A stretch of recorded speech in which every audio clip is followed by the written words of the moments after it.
안녕하십니까. 기능의학으로 환자를 치료하는 의사 닥터덕입니다. 글루타치온의 항산화력을 제가 테스트했던 영상이 있는데 비타민C 5번째 파트인데 요즘도 아침에도 제가 TV를 좀 돌려보니까 건강 관련 프로그램에서 글루타치온 얘기를 막 하더라고요. 마치 그냥 뭐 알츠하이머도 예방하고 뭐 항산화력부터 시작해서 그것만 영상을 보는 사람이라면 무조건 글루타치온 먹고 싶어질 정도로 그런 식으로 이제 광고하듯이 TV 그 방송을 하던데, 여기 건강한 사람도 글루타치온 비타민C 영양제 먹는 게 다 좋을까요? 라고 물어보세요. 개인적으로 저는 안 먹고 있습니다. 글루타치온을 따로 먹지는 않고요. 그 대신 원리에서 치료할 때 저 수액제로는 되게 거의 안 빠지고 사용하는 영양제 중에는 하나예요. 물론 뭐 중금속을 빼는 데 있어서 글루타치온 탁월한 효과가 있기 때문이기도 하지만, 경구제로는 아무튼 흡수율이 많은 차이가 있고요. 주사제로 주는 거하고는 차이가 크고, 먹는 것들은 흡수율이 뭐 10에서 20%가 안 되는 것처럼 제가 지금 알고 있는데, 그래서 저는 비타민C를 메인으로 먹는 걸 더 권장하는 편이고, 글루타치온은 정말로 필요한 부신분, 뭐 수은에 중독된 게 너무 심각하거나 이래서 빨리 배설을 해야 되는데 수액제를 자주 맞을 수가 없어요. 병원에 한 달에 한 번 올까 말까 해요. 그 어느 하세요래 빼겠습니까? 그럴 때는 집에서도 열심히 그 킬레이트하는 약물도 먹고 항산화제인 글루타치온도 먹고 이렇게 해서 빨리빨리 내 몸에서 배출할 수 있게끔 도와주는 의미에서는 안 먹는 것보다는 먹는 게 조금이라도 도움이 된다면 저는 추천하는 편이고요. 건강한 사람이라면 저는 별로 꼭 먹어야 된다고 생각하지 않습니다. 이분은 기능학 연구에 도움을 주셔서 감사합니다. 제가 1년 전부터 엉덩이와 허벅지 쪽에 지속적인 가려움으로 인해 특히 밤에 가려워지는 거는 아세틸콜린 자체의 효과가 낮보다는 밤에 더 도미넌트하게 나타나기 때문에 좀 더 피부 소양증이 더 진행되는 이유가 거기에 있습니다. 그 다음에 이제 알레르기 항히스타민제를 받아서 먹고 있다는 것 같아요. 이런 피부 알레르기 질병도 기능의학 차원에서 치료가 가능한지 궁금합니다. 제가 대전에 거주하는데 대전에 있는 기능의학, 가정의학 가서 상담을 해봐야 할지요. 이분이 먹는 영양제는 비타민C 9,000, 9g을 먹고 있고, 비타민은 5,000유니트를 기본으로 먹고 있고, 오메가3 먹고 유산균에다가 제가 말한 기본 영양제는 다 먹죠. 거기다 이제 CoQ10까지 먹고 있고 이렇게 하고 계시네요. 일단은 알러지가 있는지 없는지를 정확하게 분석하는 거는 기능의학적인 검사로 되는 게 아니고요. 주류의학적인 검사 안에 다 있어요. 알레르기 검사는. 그래서 그걸 먼저 하셔야죠. 알레르기가 맞는지 아닌지도 모르고 그냥 계속 그냥 그렇게 가면 안 되고, 정확하게 일단은 저라면은, 제가 알러지 스페셜리스트다 보니까 저는 이런 환자가 오면은 환자는 알러지 증상을 호소하지만 진짜 이게 알러지 때문인지 아니면 그게 뭐 자가 면역이라든지 다른 원인들 때문인지를 분석하는 단계가 필요하기 때문에 먼저 검사를 해서 알러지성 피부 소양증인지 넌 알러지성 피부 소양증인지 구별을 먼저 하고요.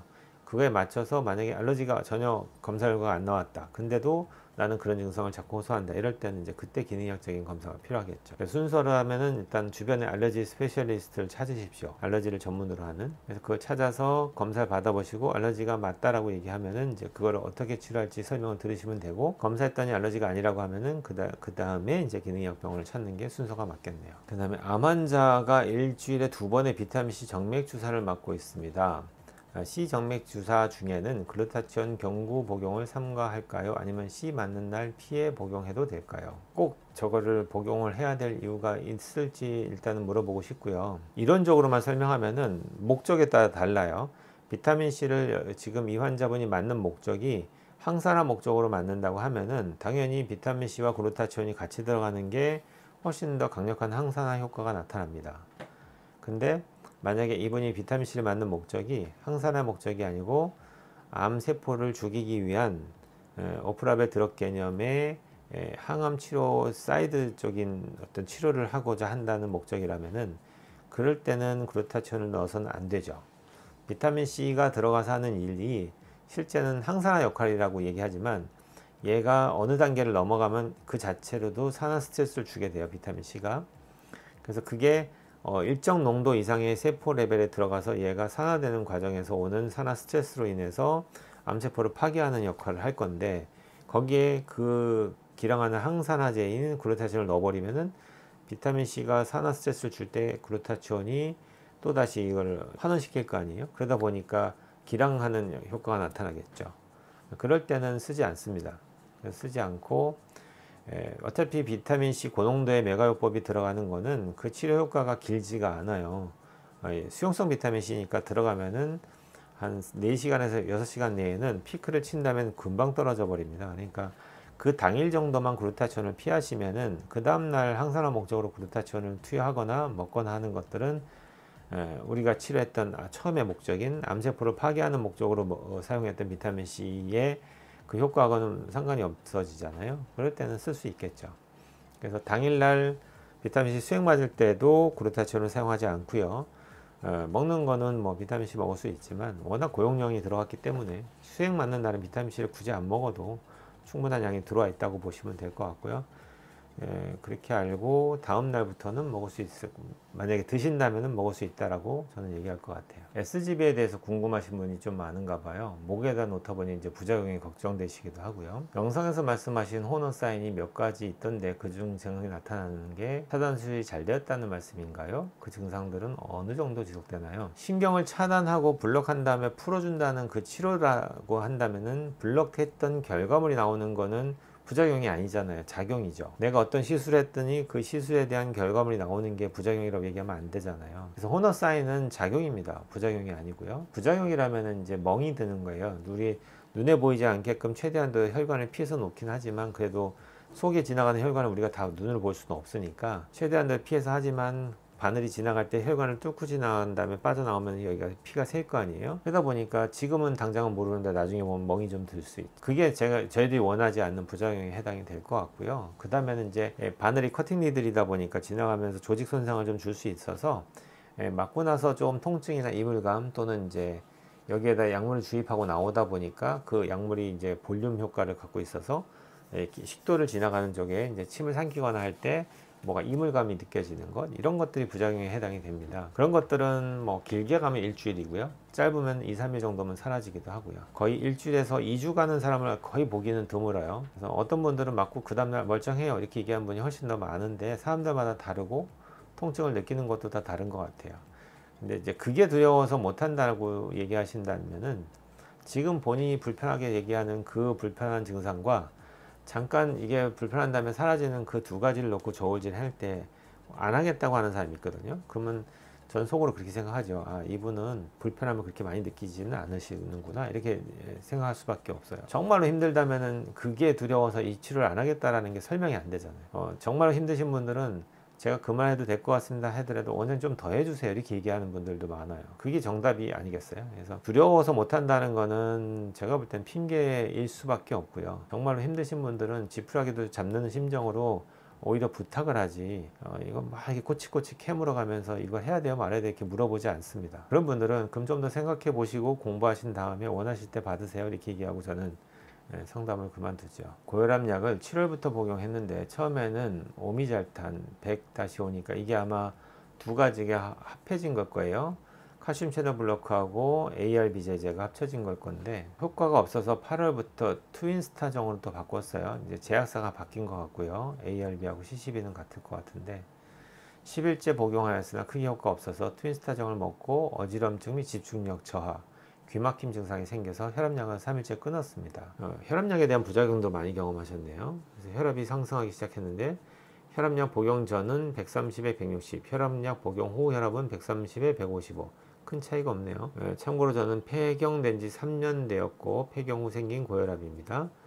혈액 검사, 소변 검사에서 콜레스테롤 고지혈증 없고 다 정상 범위고요. 경동맥 검사도 정상이었어요. 그다음에 말초신경 동맥 검사에서는 동맥 경화 진단을 받았습니다. 제가 궁금한 점은 더 강한 약을 추가해서 혈압을 잡아야 하는지, 사실 처음부터 여러 개의 강한 약들을 복용하는 것에 대한 부담이 큽니다. 선생님의 의견을 듣고 싶습니다. 두 번째 질문은 EECP와 킬레이션 치료가 동맥 경화나 고혈압 치료에 효과가 있다는 일부 의사도 계시고 주류약에서는 아예 언급도 안 하시는 의사 선생님들 대부분이어서 선생님께 여쭤봅니다. 고혈압약 때문에 한 달 넘게 몸과 마음이 지쳐 있어서 우울증까지 생긴 것 같습니다. 너무 다급하고 절실함에 두서없이 질문드리게 되었습니다. 제가 볼 때 이분이 이제 기능학적인 검사를 빨리 받으셔서 치료를 해야 되는 케이스 같고요.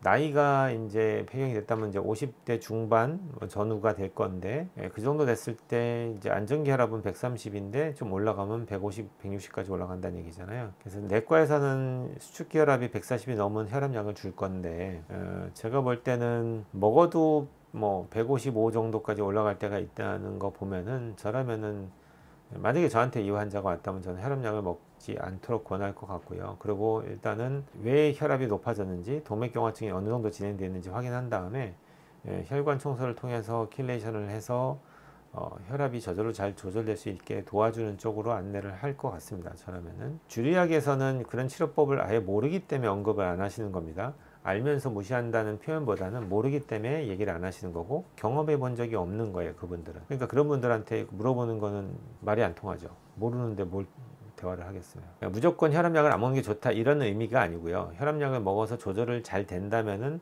하면서 같이 갈 수도 있어요. 킬레이션도 하면서 약 먹다가. 그러면은 언젠가는 이 킬레이션 효과가 나타나잖아요. 그럼 혈압이 떨어집니다. 그럼 오히려 저혈압으로 빠지죠. 그렇게 되면은 어차피 수 없이 빼야 되는 현상이 벌어지게 되는데, 약이라는 거는 심하거나 위험할 때는 단기간에 도움을 받을 수 있지만 약에만 의존하는 치료는 옳지 않다라는 의미에서 제가 말씀드리는 거예요. 기능의학적인 몸 관리라는 거는 약의 도움을 받지 않고도 잘 관리될 수 있는 건강한 몸을 만드는 거라, 이렇게 이해하시는 게 맞겠죠.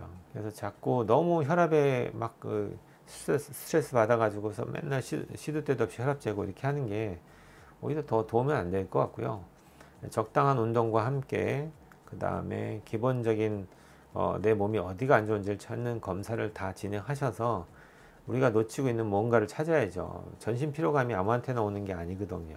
나이 먹었다고 무조건 피로해지는 게 아니에요. 그러니까 빨리 검사를 하시고 그 다음에 어떤 프로세스를 진행하는 게 맞지, 혈압약을 먹어야 돼요 말아야 돼요 이런 단순한 초등학교적인 질문은 옳지 않고요. 오늘 여기까지만 하겠습니다.